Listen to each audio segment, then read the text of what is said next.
Last time I saw you, it was at the Bakersfield Rock Festival. Remember that one up there? 50 stars, right? There were 50 artists. Peter Noon and Yeah, Mark Lou Lindsay. Graham and Yeah, incredible. Chubby Checker, was it? Yeah, yeah, and wow, so many people. That was a big show. Yeah, that was fun. That Yeah. was fun. But I've interviewed you a few times, you know. Always good to see you. Now, we go way back to, obviously, Blues Image. Yeah.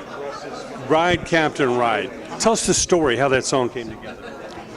I wrote the song in about 10 minutes, wrote the lyrics and the melody.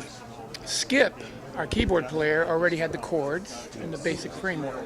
So we put it together real quick because the producer told us if we didn't have anything to record that day, we'd have to leave, and we couldn't afford to leave. We needed to finish the album. So I whipped it together. Later, I got a call from the Pentagon via my manager saying, "You have come up with the exact thing that just happened with the spy ship, the USS Pueblo, with your lyrics of 73 men from the San Francisco Bay, got captured, went off to history with North Korea, and that's the subject of a movie that we're putting together right now called The Mystery Ship." And I don't know how I wrote it before it happened, but stranger things have gone on. I mean, when you wrote it, did you know how big it was going to be, or that was going to be? No idea. It was another song. It was another song. I just wrote a song about people being picked up from port to port, jumping on this big ship, and they're going somewhere to start a commune somewhere. When was that, like, eye-opening moment when you said, "Hey, I think we got a hit here"? Well, it was when the record label called Okay. and said, "You have a hit, and you should start hearing it very shortly on the radio." What label was it? Atlantic Records. The Great Atlantic.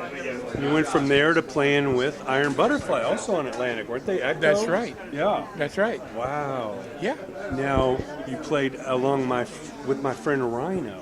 Yes. Rhino was an amazing guitarist, too. Amen. Yeah. What can you say about that chemistry? Because obviously you guys came in after Inagad Davida and all that. But Yeah. The legendary team there, you know, you and Rhino on guitars, and who was it? Doug Engel and Eric Braun, or who else was in it? Ron Bushy and Lee Dorman. Okay, there we go. Yeah. What was your best memories of the Iron Butterfly? Was recording that first album together, Metamorphosis? Rhino with his slide guitar, and me doing my thing, you know. And, you know, getting to write songs on that album like Stone Believer, Butterfly Blue, and the camaraderie that we shared. It was a real band, you know, everybody was a brother. We went out there and started playing with Led Zeppelin. In fact, they opened. Little band from England. Yeah, they were the opening band. Who would have knew? I mean, it was unbelievable. Unbelievable. Yeah, and well, Jimmy Page and I had already been friends for several years from when he had the Yardbirds. Wow. But now here we are, Led Zeppelin and Iron Butterfly on tour together, and some great moments really in that time period. Yeah. I joined the band in 1970. Okay. That's when I came in with Rhino. Yeah. We had a lot in common because we were both from Florida, and we both liked funky and blues and stuff. Yeah. So it was a great time.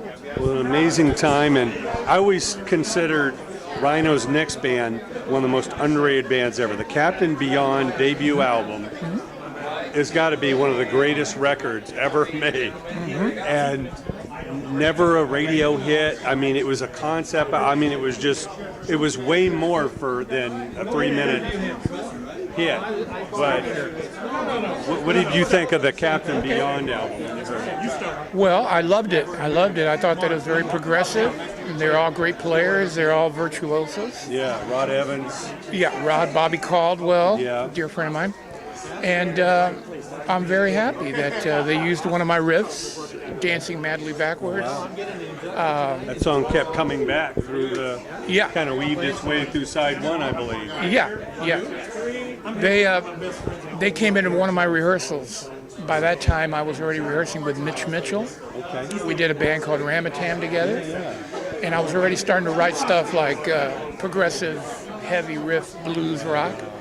And next thing I know, they used one of the riffs on their album, which I loved it. Yeah. And they're one of the cutting edge groups. Yeah. Of course, we played with Yes. We toured with Yes at that time. They were cutting edge. I never heard anything like that. Amazing stuff. You know? Yeah. And so we also played with several other cutting edge bands, Jeff Tull. Yeah. Nobody sounded like them.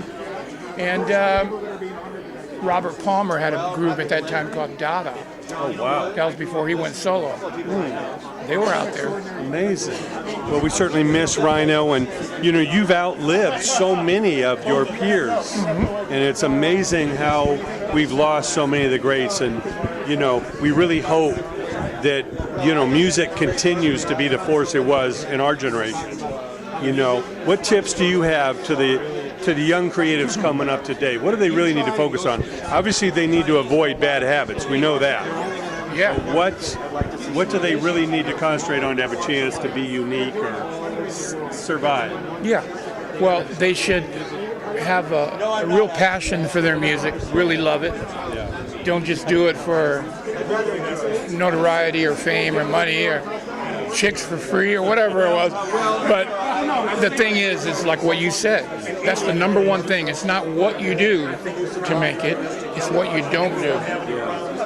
You stay clean, rehearse, help another musician, read up and learn more about your craft and about music theory and everything, and go out there and play with good music. I mean, music and the camaraderie among others is the greatest high. That's it. No artificial high could ever be that great. That's right. That's right. Mike, it's always great to see you. Same here. Can't wait to see the next musical project you have. We're there to support you. My drummer, Greg Albin, is here, and I've got a little poster that I will give you and show you my next project. Love to have that. Okay.